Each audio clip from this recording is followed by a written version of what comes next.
સ્વામિનારાયણ સાક્ષાત્ અક્ષર પુરુષોત્તમ સર્વેભ્યઃ પરમાં શાંતિં આનંદં સુખમર્પયેત. શ્રી સ્વામિનારાયણ ભગવાનની જય. શ્રી અક્ષર પુરુષોત્તમ મહારાજની જય. શ્રી ગુણાતીતાનંદ સ્વામી મહારાજની જય. શ્રી પ્રમુખ સ્વામી મહારાજની જય. શ્રી મહંત સ્વામી મહારાજની જય. પ્રગટ ગુરુ હરિ પરમ પૂજ્ય મહંત સ્વામી મહારાજની આજ્ઞા અને આશીર્વાદથી આપણે બધાય ધનુર્માસ અંતર્ગત નિત્ય પ્રાતઃ કથાનો લાભ લઈ રહ્યા છીએ. આજે આપણા માટે ડિસેમ્બર મહિનાની 22મી તારીખ અને શુક્રવારનો મહાપવિત્ર દિવસ છે અને 1102મી સભા થાય છે અને કહત હૈ સહજાનંદ એ વિષય ઉપર 753મો દિવસ થાય છે. ભગવાન સ્વામિનારાયણ ગરડા પ્રથમ પ્રકરણના 49ના વચનામૃતની અંદર સદગુરુ બ્રહ્માનંદ સ્વામીએ જે પ્રશ્ન પૂછ્યો છે ભગવાન સ્વામિનારાયણને કે ભગવાનને વિશે વૃત્તિ રાખીએ છીએ તે તો સુધી જોરે કરીને રાખીએ છીએ ત્યારે રહે છે અને જગતના પદાર્થ સન્મુખ તો એની મેળે જ રહે છે. તેનું શું કારણ છે? વાસ્તવિકતા બ્રહ્માનંદ સ્વામી આપણા દરેક વ્યક્તિના જીવનમાં આવી જ છે અને આપણા જ માટે બ્રહ્માનંદ સ્વામીએ ભગવાન સ્વામિનારાયણને પ્રશ્ન પૂછ્યો છે. કારણ કે આપણે બધાએ જાણીએ છીએ કે ભગવાનનું ભજન કરવું હોય તો માણસ માત્રને એમાં કંઈક ને કંઈક બાના સૂજે. એ તો ઉપરવાળાનો ઓર્ડર થાય તેથી કરાય, ભાગ્યમાં લખ્યું હોય તો ભજન થાય. આવી ઘણી બધી પ્રકારના બાના કાઢીને એના ઓથા હેઠળ આપણને સત્સંગની અંદર કે ભગવાનનું ભજન કરવામાં ક્યાંય આપણને ચિત્ત લાગતું નથી અને અનંત જન્મથી આ બધું જ આપણે ભોગવતા આવ્યા છીએ એટલે આપણું મન એમાં લાગેલું રહે છે. જ્યારે અહીં આગળ મહેસાણાની અંદર અમે રહેતા ત્યારે એક સંત હતા. એ સંત પોતે એક બાળકને ધીરે રહીને પૂછ્યું કે છોકરા તારે સાધુ થવું છે? એટલે એણે ના પાડી. તો ધીરે રહીને પૂછ્યું, હજી તો એ કંઈ બહુ એટલું બધો સમજુ હોય એવું દેખાતું નહોતું. તો પછી પૂછ્યું કે લગ્ન કરવા છે? તો કે હા. હવે આટલેથી ઓલા સંત અટક્યા હોય તો ખબર પડે, બરાબર છે, પણ ધીરે રહીને પૂછ્યું કે લગ્ન કરવા છે તો પછી એ પત્ની કેવી કાળી લાવવી છે કે ધોળી લાવવી છે? અને ત્યારે કાલું કાલું બોલતો એ છોકરો પોતે બોલ્યો કે ધોળી. ત્યારે આપણે વિચારવાનું જીવનની અંદર કે આ કેમ આટલી નાની ઉંમરની અંદર આ પ્રકારનો જવાબ અપાય છે. એનું કારણ જ એ છે કે અનંત જન્મથી આ બધી જ પ્રકારના વિષય ભોગની અંદર માણસ ભોગ ભોગવતો જ આવ્યો છે. એટલે જેવું હૈયે હોય ને એવું હોઠે આવીને ઊભું રહેતું હોય છે અને જેવું જન્મ જન્માંતરથી ભોગવતા આવ્યા હોઈએ એની જ આપણને ઈચ્છા થતી હોય છે. અને એટલે જ ભગવાન સ્વામિનારાયણ વચનામૃતની અંદર આપણને વાત કરતા કહે છે કે પૂર્વે જે વિષય ભોગવ્યા હોય, દીઠ્યા હોય અને સાંભળ્યા હોય તે અંતરની વિશેષ સ્મૃતિ થઈ આવે એને વાસના કહીએ. હવે એક પ્રકારની અનંત જન્મથી ચાલી આવતી આપણી વાસનામય વૃત્તિ છે ને એ જ આપણને જોરાવરી આ સંસારની અંદર રહેલા જે પદાર્થ માત્ર છે એની અંદર આપણને લઈ જાય છે. એમાં કોઈ પ્રયત્ન કરવો પડતો નથી. જેમ આપણે જાણીએ છીએ કે જે પ્રદેશની અંદર માણસ રહેતો હોય એ પ્રદેશની ભાષા એ સમજણો થાય ત્યારથી એના જીવનની અંદર આવી જ જાય.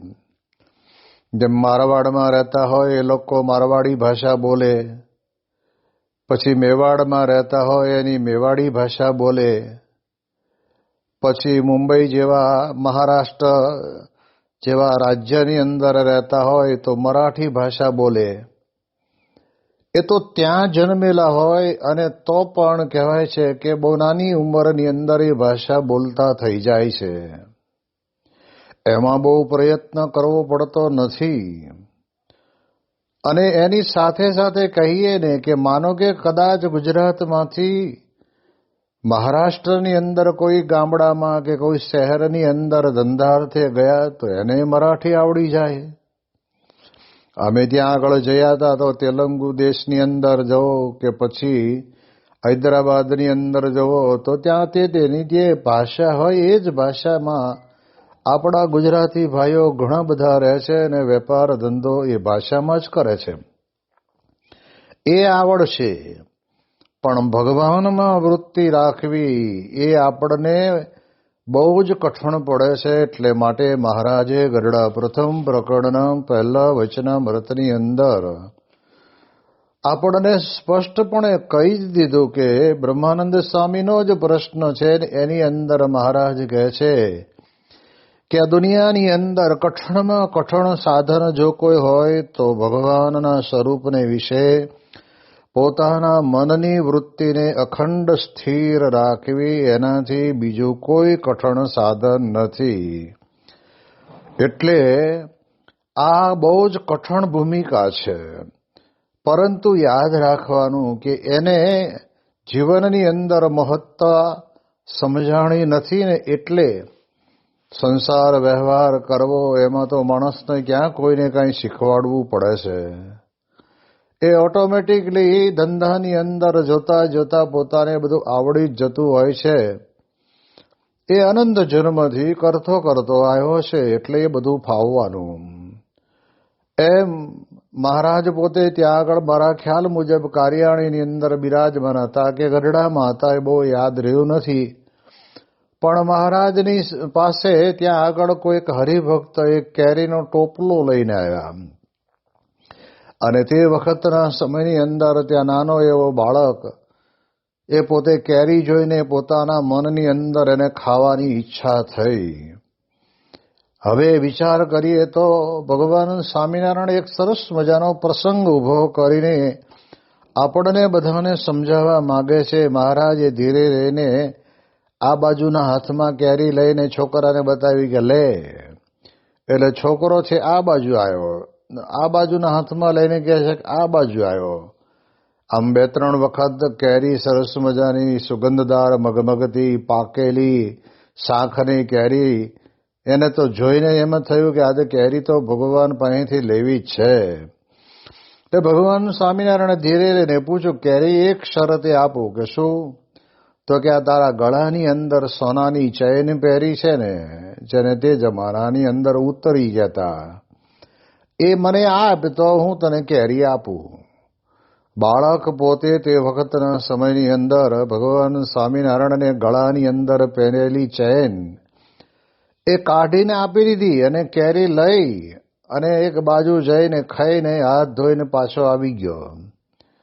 હવે બાળક બુદ્ધિ જ્યારે સમજાવે છે ભગવાન સ્વામિનારાયણ કે જેને જેને આવી બાળક બુદ્ધિ પડી છે ને એને પોતાને સંસારના જે કંઈ નાના મોટા પદાર્થ છે, જગતના જે પદાર્થ છે એમાં વૃત્તિ રાખવી લેશ માત્ર કઠણ પડતી નથી અને સમજાણું નથી. મહારાજ કહે છે કે આ એક સોનાની ઉતરીની અંદર તો ગરડું ગામ આખું જમે એટલી કેરીઓ આવે અને એક કેરી માટે થઈને એના ગળાની અંદર રહેલી સોનાની ઉતરી એણે આપી દીધી. કેમ? તો કે એને એની ખબર નથી. એમ આપણા જીવનની અંદર પણ આપણને ભગવાનનો જેવો છે એવો મહિમાની આપણને બહુ સમજ પડી નથી. એટલા માટે બ્રહ્માનંદ સ્વામી પોતે આપણને કહે છે કે નિત્ય પ્રત્યે સંતનો સમાગમ કરવો, અને સમાગમ કરીએ તો કહે છે કે આપણા જીવનની અંદર આપણને ભગવાનના પરમ એકાંતિક સંત દ્વારા ભગવાનની પ્રાપ્તિ થાય. આ વાત આપણને બહુ સ્પષ્ટપણે સમજાય એમ બ્રહ્માનંદ સ્વામી પોતે કહે છે કે બ્રહ્માનંદ કે સંત કી સોબત મિલત હૈ પ્રગટ મુરારી. બ્રહ્માનંદ સ્વામી જ પોતે આ પોતાની લખેલા કીર્તનના પદોની અંદર, ગોડીના પદોની અંદર કહે છે કે આવા જ્યારે સંત મળે ને ત્યારે આપણને ભગવાન મળે છે. એટલે ભગવાનને સમજવા માટે થઈને આપણે સત્સંગ કરવો જ જરૂરી છે.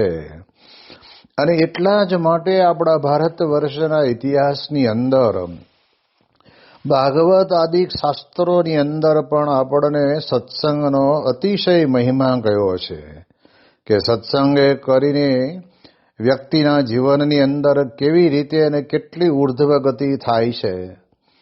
કારણ કે બ્રહ્મ સ્વરૂપ યોગીજી મહારાજની બોધ કથાની અંદર એક સુંદર મજાનો પ્રસંગનું વર્ણન કરતા સ્વામી બાપા કહે છે કે એક વખત ભગવાનની પાસે એ પોતે ત્યાં આગળ નારદજી ગયા અને કહ્યું કે પ્રભુ, આ સત્સંગ કરે છે લોકો, તો સત્સંગનો મહિમા શું છે?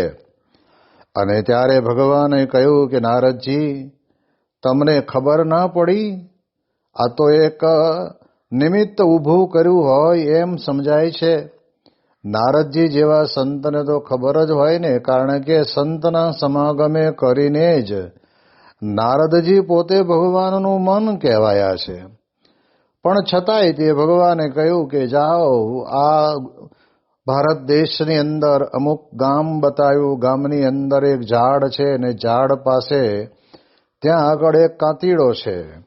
એને જઈને તમે પૂછજો કે સત્સંગનું ફળ શું છે. અને ત્યારે તે વખતે નારદ મુનિ ફરતા ફરતા ત્યાં આવે છે અને ઝાડના થડ ઉપર રહેલા કાંતીડાને જોઈને નારદજીએ કહ્યું, એ કાંતીડા, સત્સંગનું ફળ ને સત્સંગનો મહિમા શું છે? અને ત્યાં આટલું સાંભળે છે ને એટલામાં જ એ ઝાડ ઉપર રહેલો કાંતીડો નીચે પડી ગયો. નીચે તો પડ્યો એનો વાંધો નહીં, પણ આ ઊંધો થઈ ગયો અને એનું પ્રાણ પંખેરું ઉડી ગયું. વળી પાછા ફરતા ફરતા ફરતા ભગવાન પાસે નારદ મુનિ આવ્યા હશે. ત્યારે કહ્યું કે કેમ નારદજી, જવાબ મળી ગયો? અરે મહારાજ, શું જવાબની વાત કરો છો? એને તો ખાલી મેં એટલું જ પૂછ્યું કે સત્સંગનું ફળ શું ને સત્સંગનો મહિમા શું છે. ત્યાં એટલામાં તો માળો હેઠે પડ્યો અને મૃત્યુ પામી ગયો. હવે જવાબ અપાઈ રહ્યો નહીં. ત્યારે ભગવાને નારદ મુનિને કહ્યું કે એક કામ કરો, એક સરસ મજાના આંબાના ઝાડ ઉપર, એક ચારુતર પ્રદેશની અંદર આંબાની ઉપર એક પોપટ બેઠો છે, અને પોપટને જઈને તમે કહેજો એટલે તમને એની વાત કરશે. નારદ મુનિ વળી પાછા ફરતા ફરતા ફરતા આવ્યા હશે અને નારદજીએ ધીરે ધીરે ઓલા પોપટને સરસ મજાની લાલ કલરની ચાંચ, પોપટી કલર, ગળે કાળો કંઠલો, અને ધીરે રહીને પોપટ અવાજ કરતો હશે ને ત્યાં જઈને, એ પોપટભાઈ, કે તમે મને સત્સંગનું ફળ ને સત્સંગનો મહિમા સમજાવો ને. અને ત્યાં તો પોપટ પાંખું ફફડાવતો ફફડાવતો નીચે પડ્યો. અરે નીચે આવે છે ને ત્યારે તે વખતના સમયની અંદર પોપટ મૃત્યુ પામે છે. એટલે મનની અંદર વેદના થઈ કે મળું આપણે આ પૂછીએ છીએ, સાચો પ્રશ્ન પૂછીએ છીએ, અને અમને આના પ્રશ્નના કારણે કરીને આ બીજું મોત થયું. એમ કરતા કરતા તો એ સમયની અંદર આપણે જાણીએ એમ કહેવાય છે કે પાછા ભગવાનની પાસે ગયા. અને ભગવાનની પાસે જઈ અને ભગવાને ધીરે રહીને કહ્યું કે કેમ થયું, તમને જવાબ મળ્યો કરે મહારાજ? પૂછતાની સાથે જ પોપટ નીચે પડી ગયો. ત્યારે તેને મનમાં એમ થયું કે આ બીજું મૃત્યુ થયું. એટલે ભગવાને નારદજીને કહ્યું કે એક કામ કરો ને, આ એક નગર છે ને, નગરની અંદર એક રાજા છે, અને એ રાજાની ત્યાં આગળ રાજકુંવરનો જન્મ થયો છે, અને એને જઈને તમે પૂછો, અને પૂછો તો તમને ત્યાં એનો જવાબ મળશે. એટલે નારદજીએ કહ્યું કે પ્રભુ, આ 2 જણા મર્યા એમાં તો મને કોઈ મારી ઉપર કેસ કરે એમ નથી, પણ આ રાજાનો કુંવર જન્મ્યો અને હું જઈને પૂછું અને મરી જાય તો? ભગવાન કે નહીં મરે, જાઓ ને. અને નારદજી ફરતા ફરતા ફરતા ફરતા ગયા નગરની અંદર, અને નગરમાં રાજકુંવરનો જન્મ થયેલો એટલે આનંદની વધામણી, અને આખું નગર ખુશખુશાલ હતું. અને ત્યાં આગળ ગયા ને એ રાજકુંવર જ્યાં સૂતા હતા ને તે વખતના સમયની અંદર ત્યાં રાજકુંવરને પ્રશ્ન પૂછ્યો કે હે રાજકુંવર, આ સત્સંગનો ફળ અને સત્સંગનો મહિમા શું છે? અને ત્યારે તે વખતે રાજકુંવરને વાચા ફૂટીને બોલ્યા કે કેમ તમે હજુ સમજ્યા નહીં કે તમ જેવા સંતના મુખમાંથી એક સત્સંગ એવો શબ્દ મેં કાંતીડાના દેહની અંદર સાંભળ્યો, અને એની અંદર કહેવાય છે કે મારો કોઈ પણ સંજોગોની અંદર યોની બદલાય એમ તો હતું જ નહીં. એટલે તમારા પ્રતાપ, એટલે તમારા કંઠમાંથી નીકળેલો પવિત્ર સત્સંગના શબ્દથી મને યોની બદલાણીને બીજો જન્મ મને કહેવાય છે કે પોપટનો મળ્યો. અને પોપટના દેહની અંદર હતો ત્યારે પણ તમે આવીને આ જ પૂછ્યું, અને તે વખતે ત્યાં પણ કહેવાય છે કે સત્સંગ શબ્દ મારા કાન ઉપર તમ જેવા સંતની કંઠમાંથી નીકળેલો પડ્યો, અને એમાંથી મારી આ પક્ષી યોનિની અંદરથી તો મારે કેટલી બધી પ્રકારના અલગ અલગ પક્ષીના દેહ ધારવા પડે. અને પછી કહેવાય છે કે જ્યારે મારું સત્કર્મ કંઈક આવે તો મને મનુષ્યનો દેહ મળે, એને બદલે આ મનુષ્ય યોનિની અંદર માત્ર ને માત્ર 2 વખત સત્સંગ શબ્દ સાંભળ્યો ને ત્યારે હું આ મનુષ્ય યોનિમાં આવ્યો છું. આમ યોગીજી મહારાજ પોતે બોધકથાની અંદર આ વાત કરતા ત્યારે આપણે વિચાર કરવાનો કે સંતનો સમાગમ કરે ને એને સહેજે સહેજે કહેવાય છે કે ભગવાનનો મહિમા સમજાય. જેમ પદાર્થનો મહિમા આપણને સમજાયો છે એ આપણે એને ભોગવવાથી સમજાયો છે, એમ સ્વામી કે સત્સંગમાં આપણે આવ્યા છીએ પણ સત્સંગ ભોગવવો પડે. તો વાર તહેવારે ભગવાનના મંદિરે દર્શન કરી આવીએ એમ નહીં, એ ઘરે બેઠા હોઈએ અને તો પણ કહેવાય છે કે શ્રીમદ ભગવદ્ ગીતા, રામચરિત માનસ, શ્રીમદ ભાગવત કે પછી વચનામૃત કે પછી આપણા ગુણાતીત ગુરુવર્યોના જીવન ચરિત્રો કે ગુણાતીતાનંદ સ્વામીની વાતો, એનું આપણે વાંચન અને મનન કરશું ને તો પણ એમાંથી આપણને ઝબકારો થશે. જેમ યોગીજી મહારાજ વાત કરતા ને કે પહેલાના સમયની અંદર અગ્નિ ઉત્પન્ન કરવા માટે થઈને 2 ચકમકિયા પથ્થર જ રાખતા, અને સામે એને ઘસવાની અંદર આવતા, અને જ્યારે ઘસાય અને એમાંથી એકાદો તણખો ખરે અને એ રૂ ઉપર પડે ને ત્યાં એ પકડી લે, અને પછી કહેવાય છે કે જે કંઈ પ્રગટ કરવું હોય એ એનાથી અગ્નિ પ્રગટ થાય. એટલે એટલા માટે થઈને આપણે પ્રયત્ન કરતા રહેવું જોઈએ. એક વખત આપણે એમ ઘસરકો મારીએ અને તરત કાંઈ એ પ્રમાણે ચકમકમાંથી અગ્નિ ઝરતો નથી, પણ 5, 15, 25 વખત પ્રયત્ન કરીએ તો સ્વામી કે સહેજે સહેજે એ પ્રમાણે ચકમક ઝરે.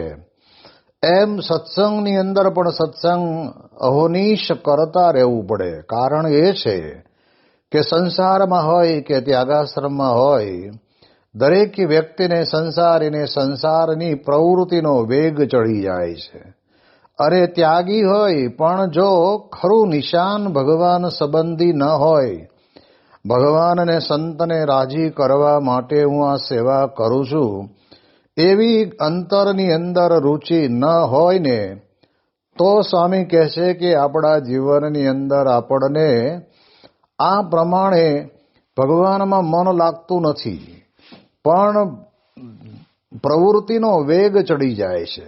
અને એના કારણે કરીને આપણે ઘણા લાંબા સમયથી સત્સંગ કરતા હોઈએ તો શ્રીમદ ભગવદ્ ગીતામાં કહ્યું છે કે અનેક જન્મ સંસિદ્ધસ્તતો યાતિ પરામ ગતિમ. અનેક જન્મના સુકૃત ભેળા થાય ત્યારે વળી પાછું કહે છે કે મનુષ્યનું શરીર મળે અને એમાં પણ આવા પરમ એકાંતિક સત્પુરુષ મળે ને ત્યારે મોક્ષ ગતિને પામી શકાય છે. એટલે અનંત જન્મનો ચક્રાવો જે ચડી ગયેલો છે ને, એ જ આપણા જીવનની અંદર આપણને કહે છે કે ભગવાનમાં પ્રીતિ થવા દેતા નથી. મહારાજે વચનામૃતની અંદર પણ લખ્યું છે કે 20 કોષના પ્રવાહના વચનામૃતની અંદર મહારાજ પોતે બોલ્યા કે એક કોષનો પ્રવાહ તો સામાન્ય રીતે જે પાણીતીઓ પાણી વાળતો હોય એ વાળી શકે, પણ એક સાથે 20 કોષનો પ્રવાહ ઠલવાતો હોય તો એની અંદર તો નદી જેવું થઈ જાય અને માણસ તણાવા માંડે.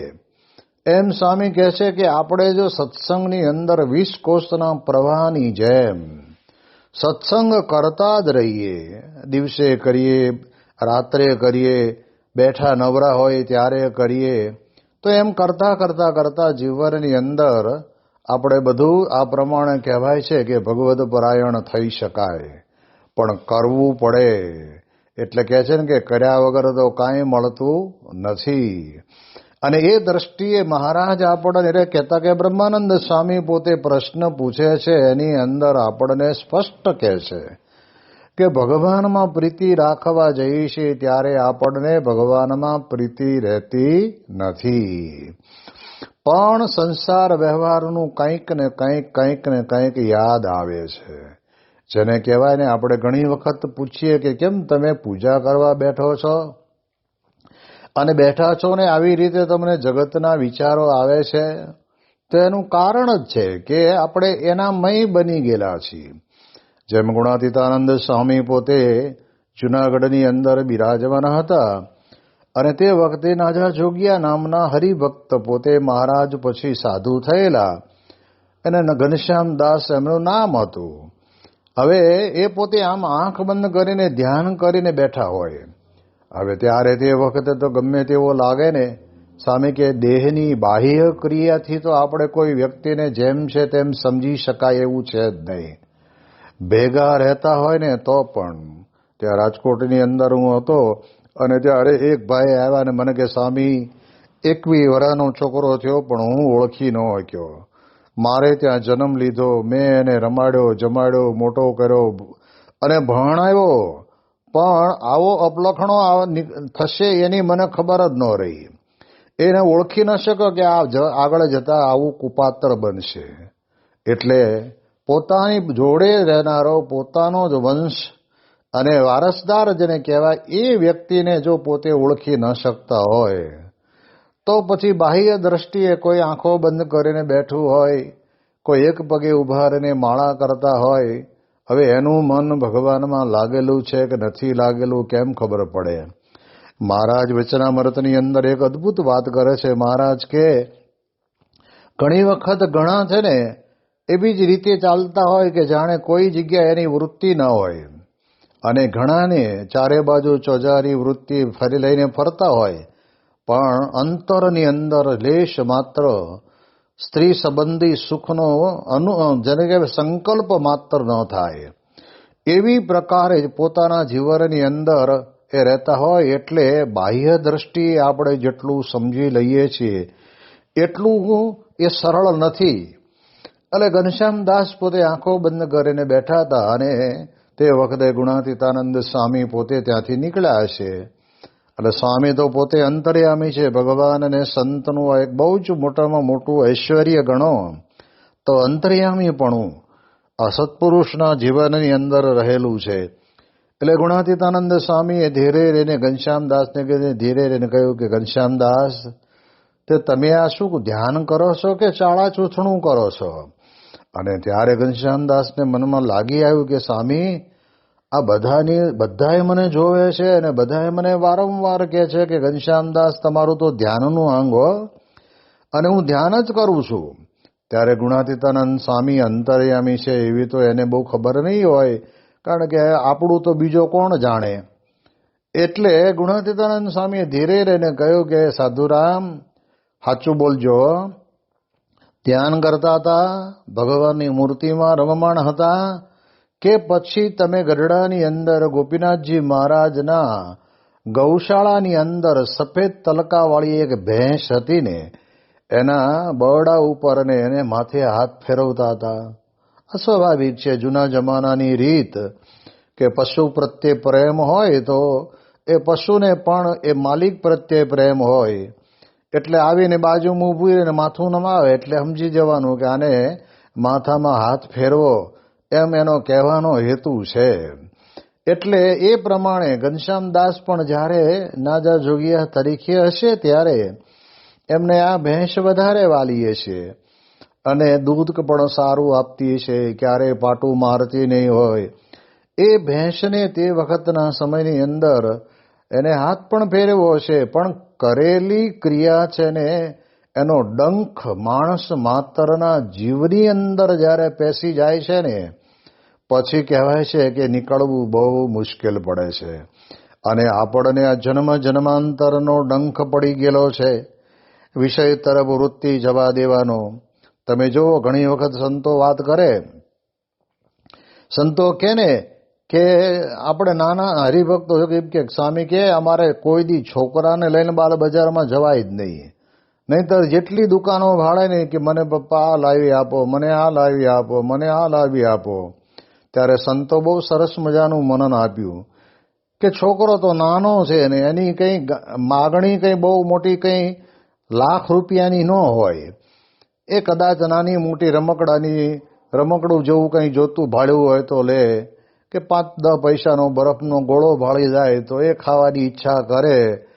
પણ આપણે તો જો મોટા મોટા શોરૂમની અંદરથી બાજુમાંથી પસાર થઈએ અને એક બોર્ડ વાંચીએ કે તમે લાખ રૂપિયાનો મોબાઈલ માત્ર તમે 100 રૂપિયા આપીને ઘરે લઈ જાઓ, સરળ હપ્તેથી તમે એને તમારા હપ્તા પૂરા કરશો, આટલું લખેલું હોય ને એટલે તરત જ આપણે મોબાઈલની દુકાનમાં જઈએ અને મોબાઈલની દુકાનમાં તો ચારે બાજુ તકતા જોડેલા હોય અને માણસો બધા લેતા કરતા હોય, અને મોબાઈલ પાછો ડમી હોય ને તોય પણ જોઈને એમ થાય કે મારું લેવા જેવો તો છે હો, અત્યારે માત્ર હોજ કાઢવાના છે ને, પછી ધીમે ધીમે હપ્તો પૂરો કરતા જશું.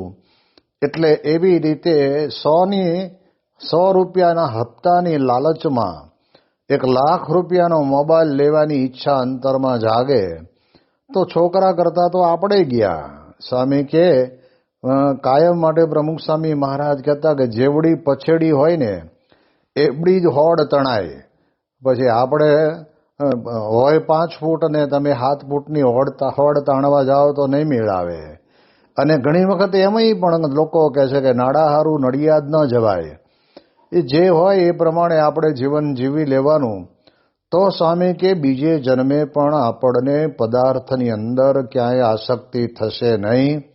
એમ અહીંયા ઘનશ્યામદાસ એ ગુણાતીતાનંદ સ્વામી બોલ્યા ને એટલે તરત જ એમણે સ્વામીના પગની અંદર પડીને પોતાની 2 બૂટો પકડીને કહ્યું કે સ્વામી, ખરેખરો અત્યાર સુધી તો હું એમ સમજતો હતો કે તમે સાધુ ખરા, સારા સાધુ ખરા, પણ અમારા અંતરને જાણકાર છો અને જાણનારા છો એવી તો ખબર જ નહોતી.